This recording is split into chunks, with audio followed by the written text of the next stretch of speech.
Hello, welcome back to Step-by-Step GuitarTuition.com. This is the fifth lesson in the Step 5 module for intermediate players, and in this lesson we're going to look at combining all of the different lead guitar techniques that we've looked at so far. If you're unfamiliar with any of the following techniques, then I'd recommend that you go back and take a look at the previous lessons. Let's start with a recap of the different lead guitar techniques. The first one we looked at was in the beginners module, Step 4, Lesson 5, and it's a technique called slurring, or more commonly known as a hammer-on and a pull-off.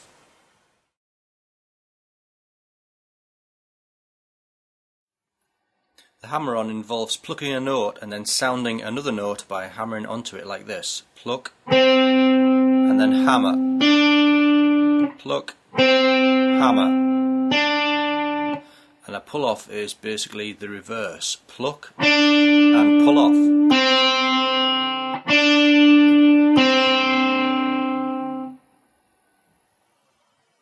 The next technique that we looked at was in the beginners module, Step 5, Lesson 5, and it's a technique called sliding.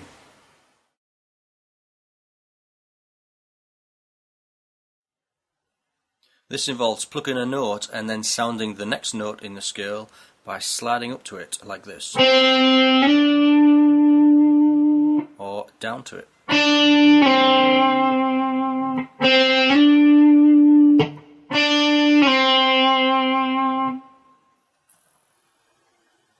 In the beginners module, Step 6, Lesson 5, we looked at a technique called note bending.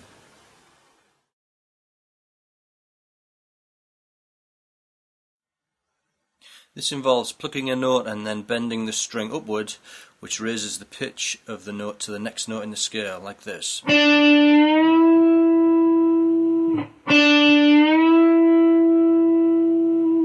Remember, it's important that you bend the string in tune to the next note in the scale.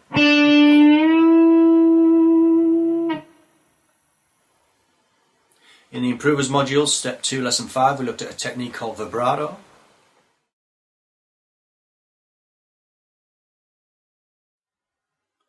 And this is where you play a note and then waver the pitch of the note slightly above or below its natural pitch. You can either do it with a side-to-side motion like this, or a pivoting motion. And you can do it on any finger as well.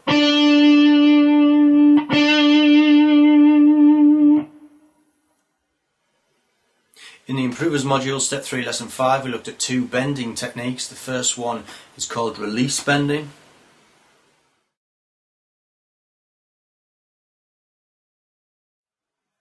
Which is where you bend the string without plucking it, and then when you feel that you've reached the right pitch, pluck the string and release the bend back to its normal pitch. So bend the note without plucking, pluck, release. And the second technique is called a choke bend, and that's when you bend the note to the right pitch and then choke the note with the palm of your plucking hand.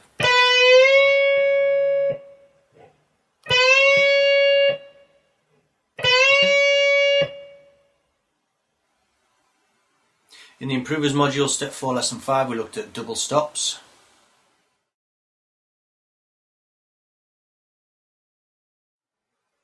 And that's when you play two notes together, and the notes are usually from the major or minor pentatonic scale, like this. In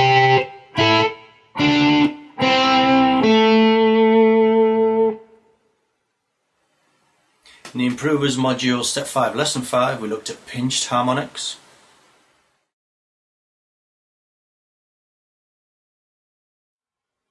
Which is a way of producing harmonics by pinching or skimming the string with the side of your thumb as you pluck the string, like this. So you need to try and skim the string just with the side of your thumb,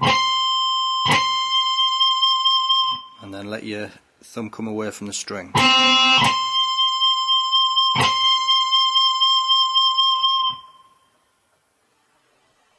In the improvers module, Step 6, Lesson 5, we looked at octaves.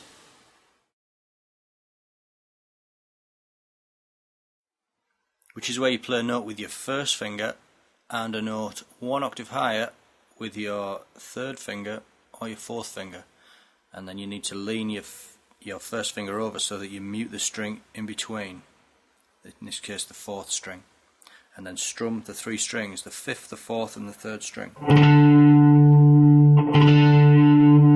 If you try that on the D string at the 5th fret, you would hold down the octave, which would be at the 8th fret on the 2nd string, and again you need to mute out this string in between.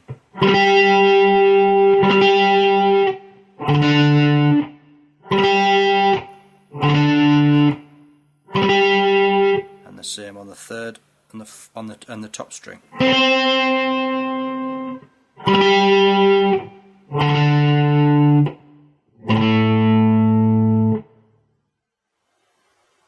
In the intermediate module, step 1, lesson 5, we looked at harmony bends.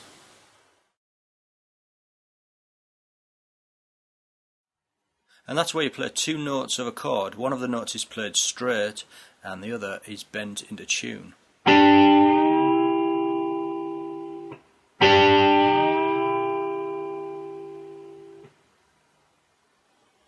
In the intermediate module, step 2, lesson 5, we looked at 2 different ways of producing harmonics.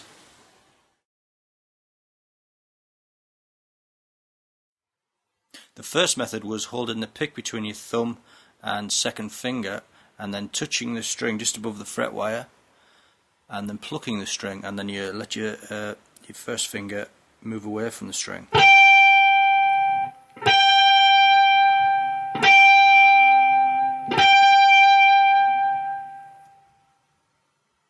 And the second method was where you tap the string at the fret with your 1st or 2nd finger.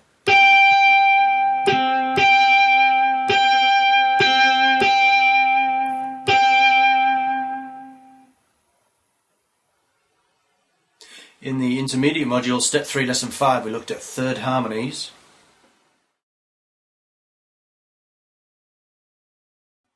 Which involves playing a note from the major or natural minor scale and then simultaneously playing a note 3 notes higher in the scale. 1, 2, 3, and playing those 2 notes together, which gives you a 3rd harmony. Or 1, 2, 3.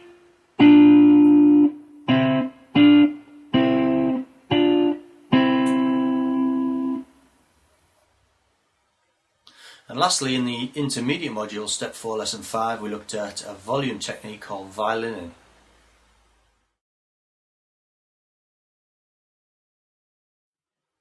And this technique involves turning the volume knob on your guitar down, completely off, plucking the note, and then increase the volume to produce a swelling sound. So pluck the note.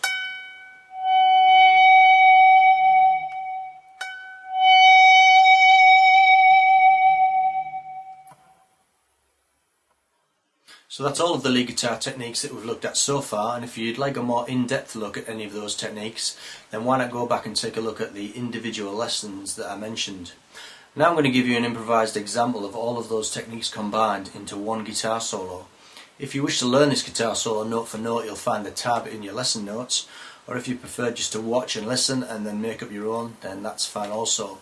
For the following solo, I'm going to use the E natural minor scale, E minor pentatonic and the E blues scale, all in the 12th fret position over the following chord sequence.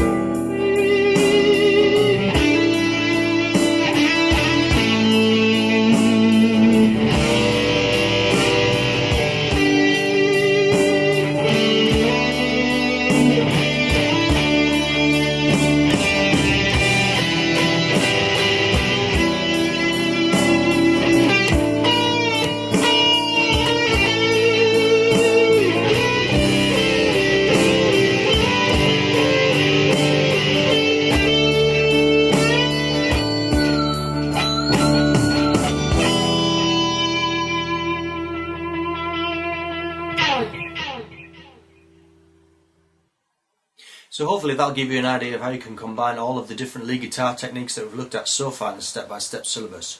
You should try to combine all of those techniques and practice improvising in all 12 keys. Improvising is great fun, and the more you practice it, the better you'll get at it, and the better you get, the more fun it becomes. That's it for this lesson. I look forward to seeing you in lesson 6, where we'll look at some funk style rhythms. I'll see you then.